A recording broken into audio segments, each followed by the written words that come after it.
ಮಂಗಳೂರಿನ ಶ್ರೀ ಧರ್ಮಸ್ಥಳ ಮಂಜುನಾಥೇಶ್ವರ ಕಾನೂನು ಕಾಲೇಜಿನ ಸುವರ್ಣ ಮಹೋತ್ಸವದ ಸಂಭ್ರಮವು ಡಿಸೆಂಬರ್ 14 ಮತ್ತು 15ರಂದು ನಗರದ ಟಿಎಂಎ ಪೈ ಸಭಾಂಗಣದಲ್ಲಿ ನಡೆಯಲಿದೆ ಎಂದು ಕಾಲೇಜಿನ ಪ್ರಾಂಶುಪಾಲರಾದ ತಾರಾನಾಥ್ ಅವರು ಮಾಹಿತಿ ನೀಡಿದರು. ಮಂಗಳೂರಿನ ಪ್ರೆಸ್ ಕ್ಲಬ್ನಲ್ಲಿ ನಡೆದ ಸುದ್ದಿಗೋಷ್ಠಿಯಲ್ಲಿ ಮಾತನಾಡಿದ ಅವರು, ದಿನಾಂಕ 14ರಂದು ಸ್ಥಾಪಕರ ದಿನಾಚರಣೆ ನಡೆಯಲಿದ್ದು, ಕೇರಳ ಉಚ್ಚ ನ್ಯಾಯಾಲಯದ ನ್ಯಾಯಾಧೀಶ ಎಸ್ಡಿಎಂ ಕಾನೂನು ಕಾಲೇಜಿನ ಪೂರ್ವ ವಿದ್ಯಾರ್ಥಿ ನ್ಯಾಯವಾದಿ ಮುರಳೀಕೃಷ್ಣ ಕಾರ್ಯಕ್ರಮವನ್ನು ಉದ್ಘಾಟಿಸಲಿದ್ದಾರೆ. ಎಸ್ಡಿಎಂ ಶಿಕ್ಷಣ ಸಂಸ್ಥೆಗಳ ಅಧ್ಯಕ್ಷ ಡಾಕ್ಟರ್ ಡಿ ವೀರೇಂದ್ರ ಹೆಗ್ಡೆಯವರ ಉಪಸ್ಥಿತಿಯಲ್ಲಿ ಕರ್ನಾಟಕ ರಾಜ್ಯ ಕಾನೂನು ಮಹಾವಿದ್ಯಾಲಯದ ಕುಲಪತಿ ಪ್ರೊಫೆಸರ್ ಡಾಕ್ಟರ್ ಬಸವರಾಜು ಸಭಾಧ್ಯಕ್ಷತೆ ವಹಿಸಲಿದ್ದು, ಡಿಸೆಂಬರ್ 15ರಂದು ಪೂರ್ವ ವಿದ್ಯಾರ್ಥಿ ಪುನರ್ಮಿಲನ ಕಾರ್ಯಕ್ರಮ ನಡೆಯಲಿದ್ದು, ಆಂಧ್ರಪ್ರದೇಶದ ರಾಜ್ಯಪಾಲರು ಕಾಲೇಜಿನ ಪೂರ್ವ ವಿದ್ಯಾರ್ಥಿ ನ್ಯಾಯವಾದಿ ಎಸ್ ಅಬ್ದುಲ್ ನಜೀರ್ ಸಭಾಧ್ಯಕ್ಷತೆ ವಹಿಸಲಿದ್ದಾರೆ ಎಂದರು.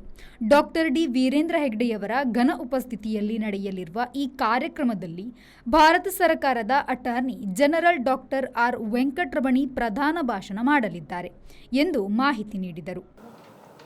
I would like to bring into your attention that in the 50 years of existence, the college has produced very proud alumni.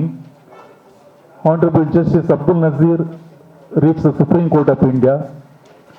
We have the Justice Dominic Jose, who has become Chief Justice of Kerala High Court.